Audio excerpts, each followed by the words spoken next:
so many insightful talks, conversations. It's been thought-provoking as well as inspiring.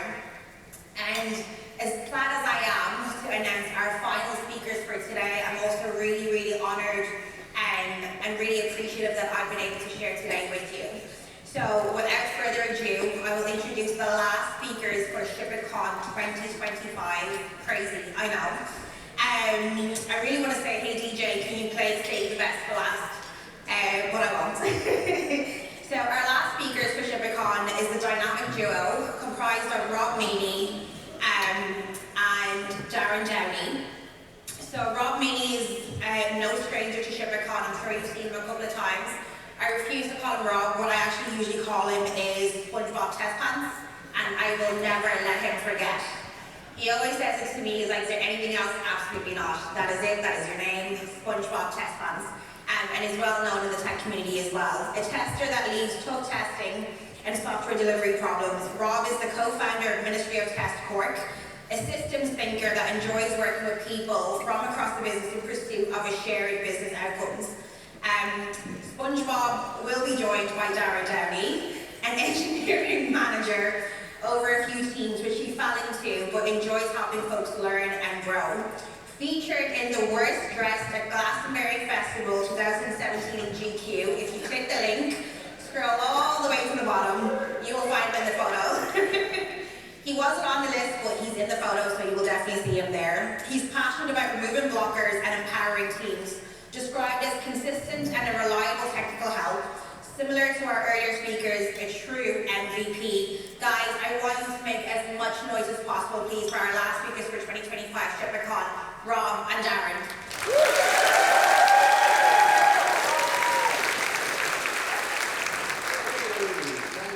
Thank you. Everybody still awake? Yeah? Just about. Cool. Right. We're fully aware that we're standing in between you guys at a feet of pints, so. What's up today? You start? Yeah, go on. Yeah.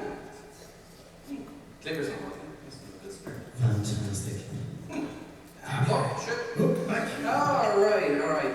Very few of us wake up in the morning thinking, how can I do an exceedingly shitty job today? Mediocrity, here I come. Most of us want to be useful, want to contribute, or make an impact, and yet we find ourselves drained in our work, caught up in the process, politics, or plain indifference of getting the job done. And people say, well, that's why they call it work, as if misery was part of the contract. But what if we've gotten it backwards? What if joy in our work isn't a distraction, but joy is the very thing that makes work work? So that's the idea that myself and the handsome Darryn here have been exploring with the Engineering Joy podcast. And it was born, the podcast was born out of burnout and inspired by our late friend Augusto, who was a champion for happiness in the workplace. And through all these conversations, one theme came through clearly time and time again. That's that happy teams drive high performance. Not despite joy, but because of it. Oh, I have to go over here with the clicker. Alrighty. So, we've heard a little bit of AI. This is what AI gives you, so it's not going to take your job just yet, I don't think, right? Rob has 3 hands. He's bad enough for 2, let's be honest. Anyway, what we're going to be doing, how this is going to flow, right? So we're going to talk about 3 different things. We're going to talk about starting out your career, we're going to talk about being a team member, and we're going to talk about stepping into leadership. What we're going to do is as Rob said, we've had a podcast for a little while, we've interviewed some people. We're going to use real life stories of their really shitty experiences in work, really cool experiences in work, and then key learnings and takeaways from what we can all do to generate a little bit of joy in our lives, and especially in our offices.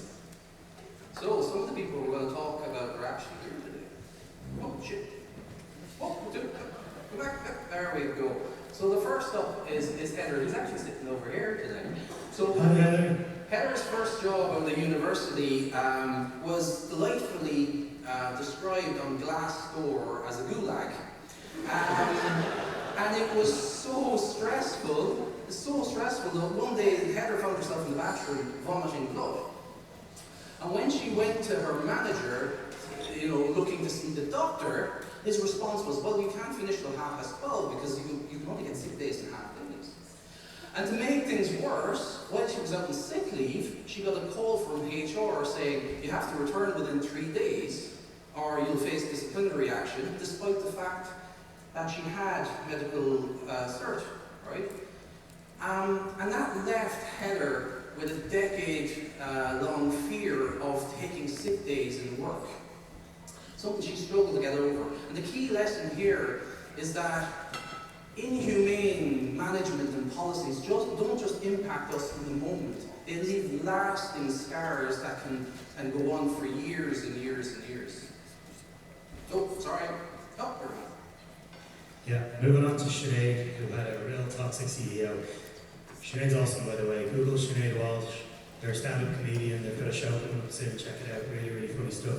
But anyway, Sinead had this CEO working in a company, and they were about to do this big release. And just before the big release, the CEO thrived on anarchy and chaos.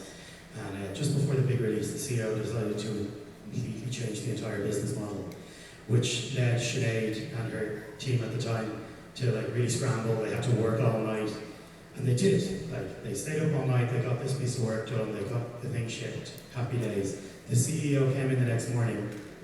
Obviously, he wasn't there over the night, but he came in the next morning and he didn't say, congratulations, thank you very much. He called them all useless. So I've known Sinead a long, long time, and not someone who's going to take that sitting down. So went off on the CEO, was like, this is completely ridiculous. You can't be treating people like this. Sinead eventually ended up leaving the company, moved on to their next role, and gets into the company, the next company, everything's going fine. The company isn't as toxic, everyone's real nice, but because of what happened to Sinead in that early job, in the back of their head the whole time, they'd be going into one-to-ones with their manager, they'd be going to meet different people, and just in the back of their head the whole time was, something's going to happen, something bad's going to happen. It was just pure anxiety from there on, and it was a scar that was left on Sinead, and it just really goes to show that a couple of bad experiences and a couple of bad situations can really, really leave these scars that we carry on then into the next jobs. Oh, look, me, my favourite subject. Hello. This is me wandering around the Nevada desert in a mushroom t-shirt looking for aliens. So a bit of crack. I recommend it. Anyway, my first grade manager. So me, out of college, went into my first job. Very similar to Sinead's story, to be fair. Awful experience. Got thrown in the deep end. I was told I wasn't good enough. I was put in probation. I was put in probation twice, and then I was just let go. And it was simply because I wasn't learning fast enough and growing fast enough. Complete junior engineer, straight out of college. Didn't have a clue what was going on. It was years later that I realised that it was the environment that I was put in. There was no learning, there was no, say, just fail environment, there was no opportunities for me to kind of fail, and it was completely toxic. So that destroyed me, right? I went home, I was in bits, my confidence was completely shot, and it took me ages then to find another job. Eventually I found another job, happy days. I got hired by our good friend, Augusto Evangelisti at the time, and get in, but I'm still shook, right? Like Sinead's story, that scar was still with me. I go into my first one-to-one with Gus, and I have all the documentation filled out, right? I'm not getting trapped again. I have looked up all the HR stuff, I have looked up all the goals and growth stuff, and I filled in all the boxes, and I bring it into Gus, and I sit down, and Gus is real casual, fake big inside in the office because he didn't care. And he's just sitting there, and he's like, yes, how can I help? So I hand in the thing, and I'm real scared, kind of shivering a little bit, and he goes, oh yeah, this is HR box ticking bollocks. Crumbles his own trousers behind him, and he just looks at me and goes, how can I help you? And it floored me. I was like, wait a minute, what? This is what you're supposed to do? What? And because of that then, he took me to conferences, he really encouraged me to go out and speak, to write blogs. It was a great environment, it was a great culture, but he helped heal that scar, but not only that, it was a great example, and it showed us okay, I can pay this forward, and this is what I can do to help others, and this is what good looks like. You'll get this clicker working at some point. Hey! So here's the next story from Colin, and Colin had one of those experiences really early in his career where everything just clicked. And he joined the team that was rebuilding a platform product. And there was real, genuine collaboration in this team between the testers, the developers, the PMs, and all this kind of great stuff. And the team was embodied with this trust and autonomy, and they were learning together, experimenting, reflecting, coming up with creative solutions and all this kind of great stuff. And the result of that was they released the platform rebuild a week early. It went out smoothly, absolutely no stress, no problems, and all this kind of good stuff. But the key learning from this was that when you have good experiences like that early in your career, it sets the bar. It gives you a standard from which you can evaluate what good looks like. And many, many people we talked to early in their career went into toxic environments, but they didn't even realize they were toxic because they didn't know what good looked like. So it's really important to try and get those good experiences earlier in your career. Oh. There we go. Right, that takes us on to our first key learning. Early jobs shape your careers, okay? They could be bad or good. They could leave scars that are going to damage you, or they could be great. Like, so, for example, Heather's story, my story, Sinead's story. There's scars there that people took to the next job. It took a while. You have to, suddenly you don't trust humans anymore, right? You don't trust management, you don't trust whatever. And that's just because of a couple of bad experiences. The idea here is that if we build a good environment for people, they can have Colin's story, where it's great, it's good, we can learn, we can build, and then they can take that into their career and know, wait a minute, this is what good looks like. And then, inevitably, you do walk into a toxic environment, but you know it's toxic, right? You're like, okay, I know this is bad. I've seen good. And then you can either try and help change that, or leave, right? But it's about making sure that we create that environment early on in people's careers. And we also want to make sure that you don't take on those toxic behaviours, because you think 100%, that's what desired behaviour looks like, right? Sure, wasn't I beaten growing up, so I beat them. So key learning number 2 here is that our relationships shape our careers. So we need to invest so much in the relationships we build during our careers, because ultimately our happiness and success in our careers is determined by the quality of the relationships that we have. Because when we have great relationships in teams, for example, they give us a sense of belonging, they connect us, they keep us together, and they provide support. Support is really, really happy in terms of celebrating wins together, but also when things are tough, when you're struggling, having that support structure around you, both within your team and your community, is really important. And interestingly enough, having those relationships and that network of people you can depend upon opens doors in your career. I can't count how many people I've worked with, and actually I see some in the crowd at the moment. I've worked in multiple locations with these people because I know them, I trust them, and I love working with them.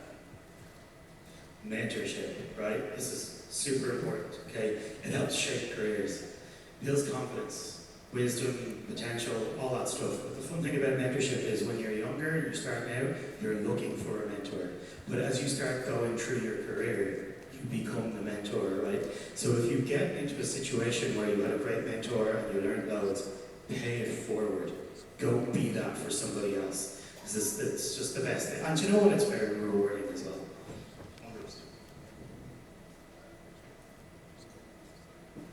So, sorry, is that the AI? So we've talked a lot about the stories from starting out in your career, and you know all the good things around managers and mentors and bad things and all that stuff. But as you progress in your career, you become the team that you work in and your teammates become much more important. So we're going to step into that stage of the career, being a team member, being a teammate, and we're going to explore some of the stories from that. Yes, Joe.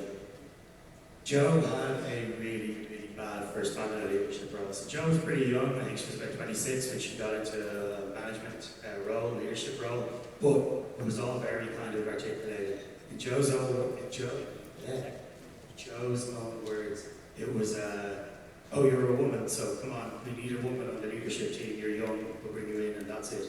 And the rest of the team were men, and and they did not respect or treat Joe with any kind of soundness or niceness, right? So what ended up happening was Joe was kind of the token person that they'd go throw stuff at, or because Joe was young, they also managed to underpay her, so it was like, okay, you could be cheap and you're a token, and it was just really brutal. Team didn't respect her, leadership team that she was working with didn't respect her, there was no room to grow or learn, and it was just very toxic.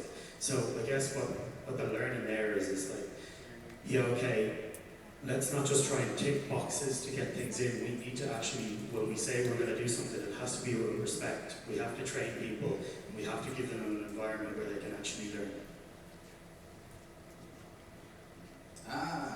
Paddy's here as well today.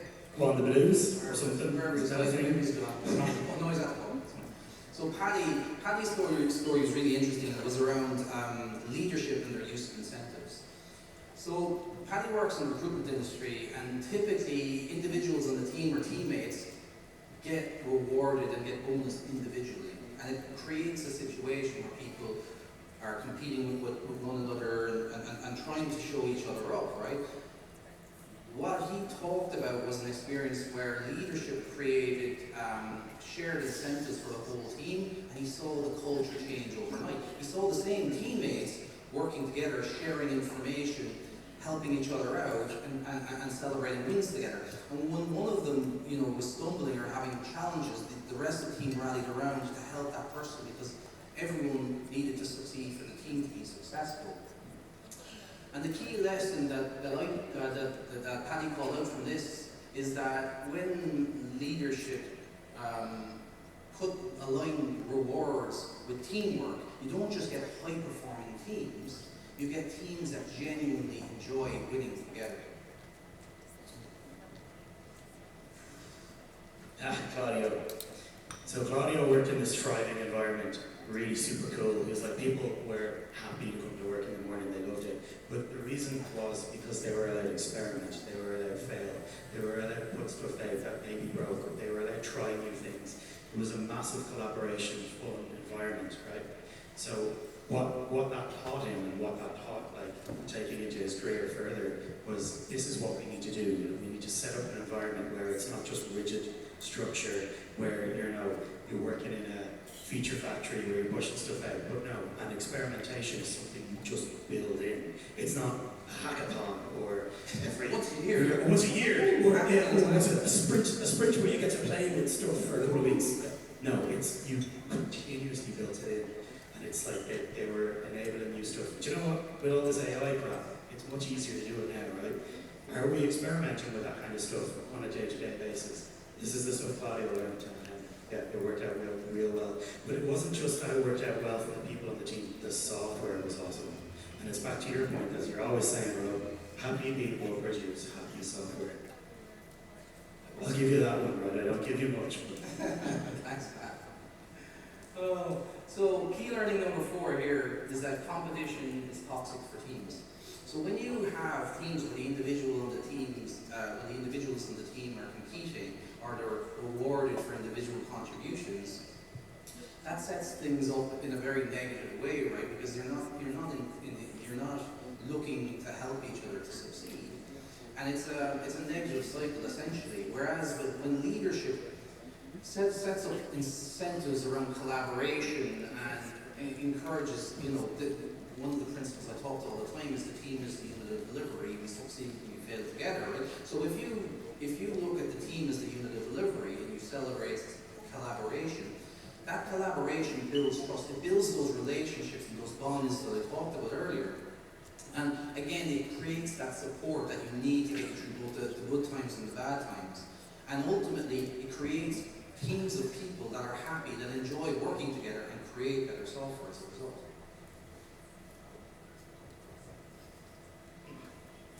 Yeah, teammates shape our daily reality, okay? It's not senior leaders that you're working with all day. It may not even be the leadership team you're working all day. It's the people on your team that are sitting beside you that you're working with all day. And I'm not saying that like senior leaders and managers and stuff aren't important. They need to create an environment. But at the same time, every day, day to day, you're sitting beside people, you're working with them. They're the ones that are going to either make or break your relationship with work, right? Toxic ones are going to erode trust. They're going to ruin the environment. But ones that are like happy and supportive and fun to work with and bring that energy, they're going to make your day, okay? So you need to also be that kind of person, right? Come in with a positive attitude, give it a go, right? And the funny thing is, right, in my experience with toxic people, especially on a team, something else is usually going on. You know, it's not work that's really annoyed them, something's happening at home or whatever, we don't know. But if you bring in an environment where it's a bit of fun and you start having fun and other people start having fun around you, yeah, they tend to get a bit annoyed and then they kind of get a bit jealous and they kind of just join in. So it's about creating that culture and you can try and do that yourself. It's interesting. I'm very good at it. You go in and just complain. But if you're not actually trying to fix the problems yourself or even try and create that culture, it's never going to succeed.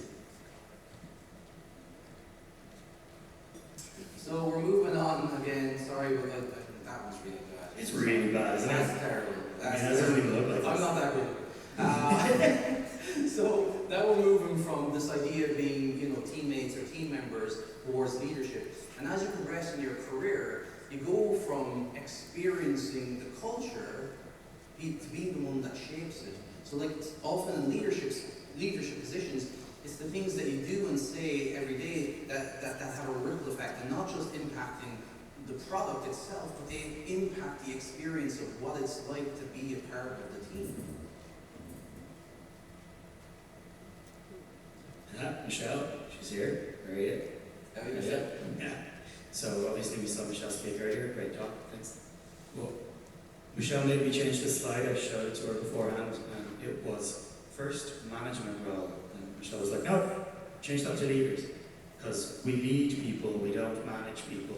But I think the point there was that even in the role that Michelle was put into, the problem was that it was a management role, and it was very box sticky, and there was no support and no structure.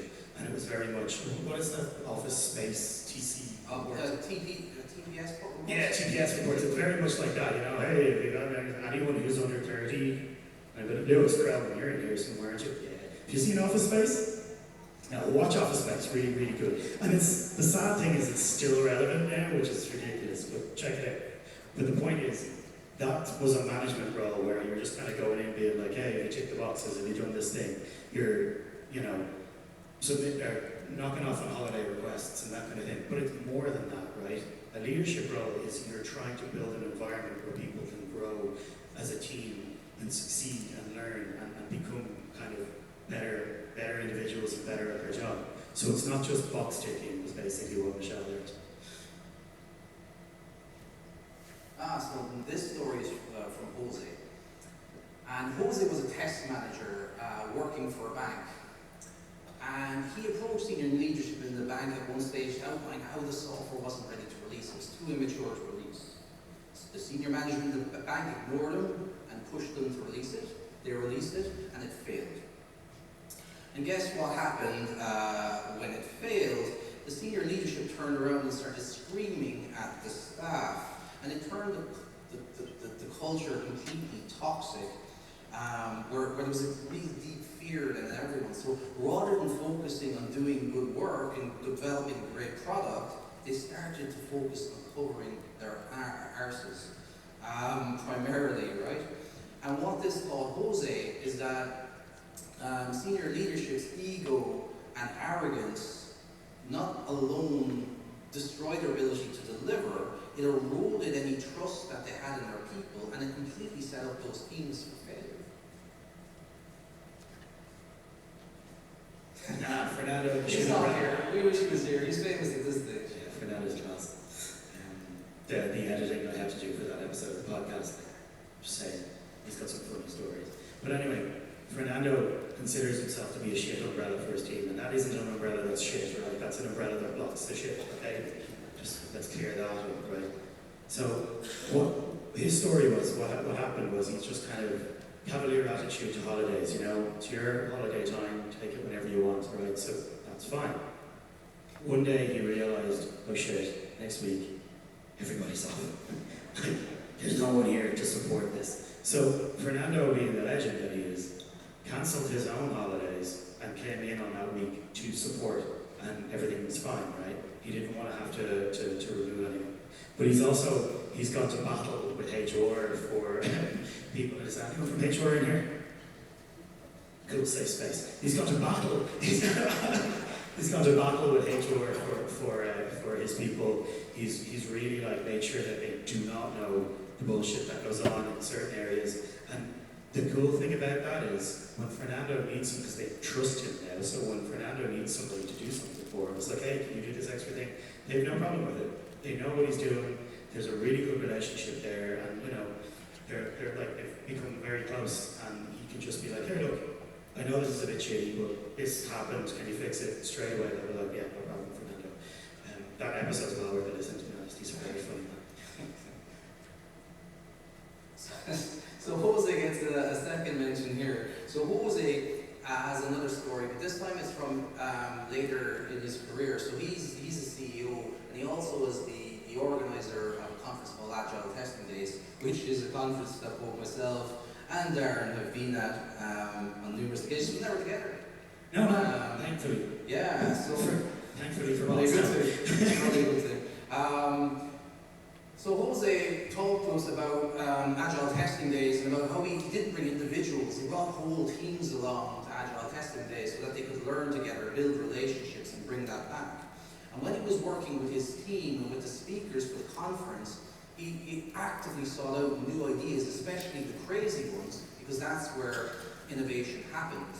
And the result of that was a really electric conference where people feeling accepted, embraced, and energized in that atmosphere. And his key leadership philosophy boils down to something very, very simple, which is lead with love and empower and trust your teams. And when you do that, you're not just creating, great software products or a great conference. You're building amazing communities and groups of people.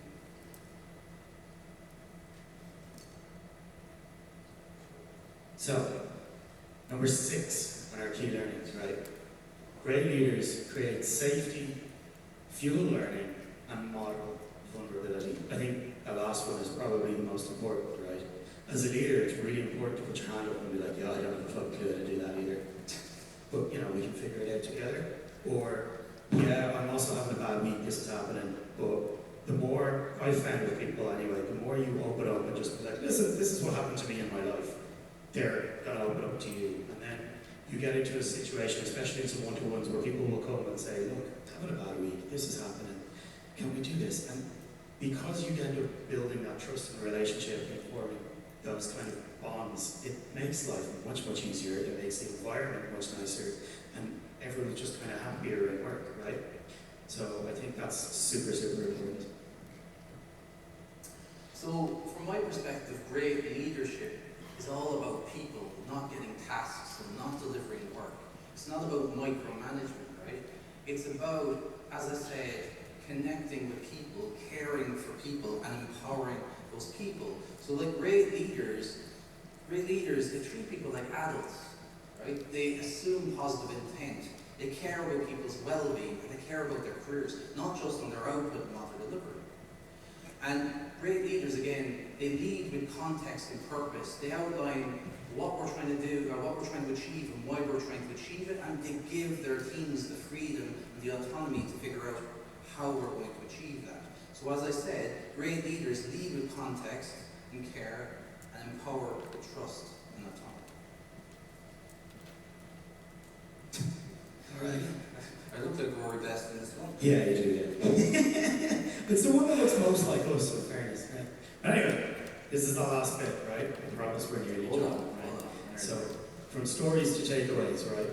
We've heard a lot of stories. What can you guys start doing tomorrow to create some joy in your workplace? Okay, there we go. So, if you're out there, there's people at different stages in your career, so if you're asking what practical things can we do to engineer joy for newbies or new starters, people who are looking to get into the tech industry, well, if I'm a new starter or a newbie, what I want to do is I want to focus on seeking out and joining companies that prioritize learning and support. Because based on everything we said, your success and happiness in your career is going to be largely shaped, especially early, by the culture you find yourself in. So seek out cultures and environments where they prioritize learning and support people. Now, if you're a team member or you're in a team and you're wondering how can I, help new joiners and newbies start, try and empathize and be generous with your time. Give them your time. Share context. Check in with them often. Make sure they're doing okay, and if they need any help or guidance or support, obviously offer it. And help them feel like they belong, that they're part of the team and they're contributing something useful. And if you're a leader, again, we've talked about this already, create a safe space for people. Make sure they understand that making mistakes and failure is a part of learning. Talk to the mistakes that you've made yourself so that they know it's a part of the journey. They don't have to be perfect. And also, you want to pair them with mentors. You saw how powerful it was with Gus. You want to have people that they can go to for guidance and support, who've been there, who've made the mistakes, and help them avoid some of the pitfalls that we've all fallen into.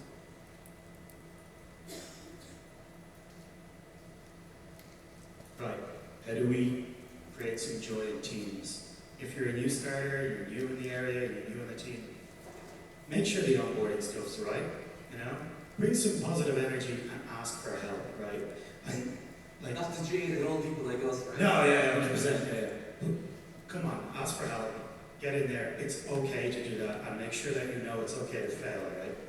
For a teammate with a new starter, make time to connect with these people, pair with them, celebrate all the wins, right? Celebrate the wins as a team, celebrate the wins for the individual. Create that culture of fun and enjoyment, right? For our leaders, just make sure all that shit happens, right? That's simple, right? Reward the team, make sure that they're a safe to fail environment, remove pain and add fun, right? Make sure people are just happy to be in their job.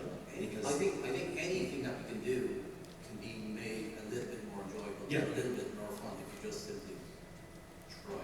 Exactly. Right, so we're nearly there. So, engineering joy for leaders. Everyone forgets about leaders. Leaders they shouldn't be the miserable people in the corner that have to deal with all this shit. We should have to try and create, joyful environment for our leaders too. And if I'm a new starter, I'm bringing fresh eyes, right? I can bring a fresh perspectives and bring honest opinions that allow our leaders to identify gaps that others maybe haven't identified or brought up. For our teammates, you've got to support the people and the leaders in your team. It can be lonely being a leader, I assure you, right? So raise issues, bubble them up early, and give constructive feedback that supports the leaders, right? And don't just gripe in mind. Be a part of the solution. Work with them to solve problems. Try to nip them in the bud early before they become a bigger issue. Don't leave those issues just silently sit there. And lastly, leaders, right? We talk, I think Michelle talked about this, going into leadership positions with no support, no training. If you're a leader in an organization, support the new leaders. Set out clear expectations. Go through what success looks like. Invest in training and mentorship and guiding. And as I said, offer ongoing support. Take the time to work with them, give them feedback and guide them along so that those leaders can create the environments that everyone else can, one, be happy and two, be successful. Be the shit umbrella for the shit umbrellas, Alright, last slide. Joy is not a distraction. Joy is what makes work, right? So, no, it's amazing, isn't it? I mean, my face is on the t-shirt, and Rob's in there twice for some reason. Yeah. It's changing your jobs, I'm telling you. I was hoping we could get the suits and that. I know, we should have bought the suits, it would have been gas. But anyway, it would be ridiculous. Bring joy to your office. Ask yourself tomorrow, right, when you go back to work on Monday or whatever, what can I do? What one small thing can I do today that will make work just a bit more fun for everybody, right? So, thanks for listening to us. Also, I'd like to add that the podcast is still ongoing.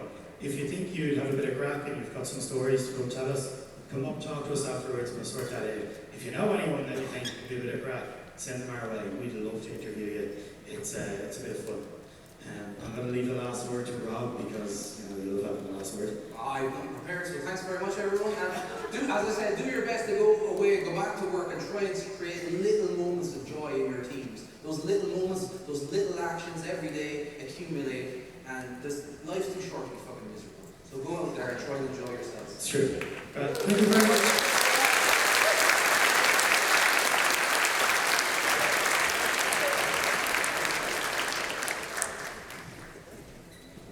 So I have some closing remarks, but that entire presentation felt like a personal attack because I am HR, so I can check the side of the podium next time.